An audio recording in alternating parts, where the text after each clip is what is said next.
रानी चिन्हता फिकीर हो, ऐसे बहाव नहीं अखिया से नीर हो। काहे करतारू रानी चिन्हता फिकीर हो, ऐसे बहाव नहीं अखिया से नीर हो। हमरो त मन बाकी घर ही कमैती, खाली बाबा गावा के खाता। सैया जाता रो कलकत्ता, केहू से जुड़ी है ना दिल से नाता। पिया जाता रो कलकत्ता, केहू से जुड़ी है ना दिल से नाता।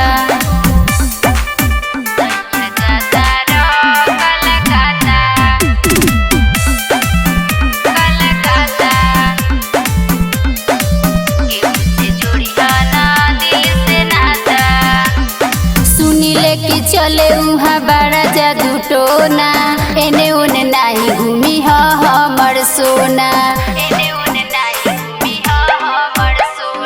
तोहरे हम बानी रानी तोहरे हम रहब, कौनो के झांसा में हम नहीं पड़ब।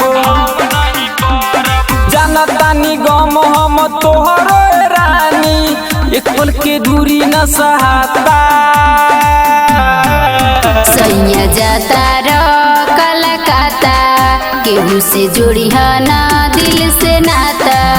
राजा जाता रो कलकत्ता, केहू से जुड़ी है ना दिल से नाता।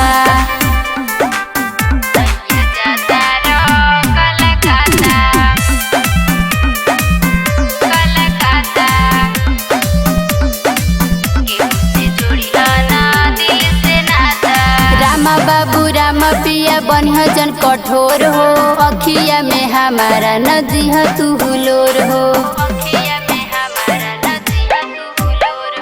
श्री राधे कर तनी हमरा पर भरोसा, मर जाइब लेकिन हम देहब नहीं धोखा।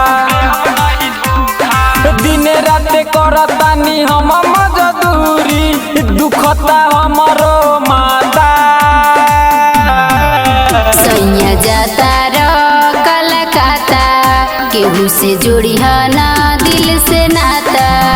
राजा जाता रो कलकत्ता, केहू से जुड़ी है ना दिल से नाता।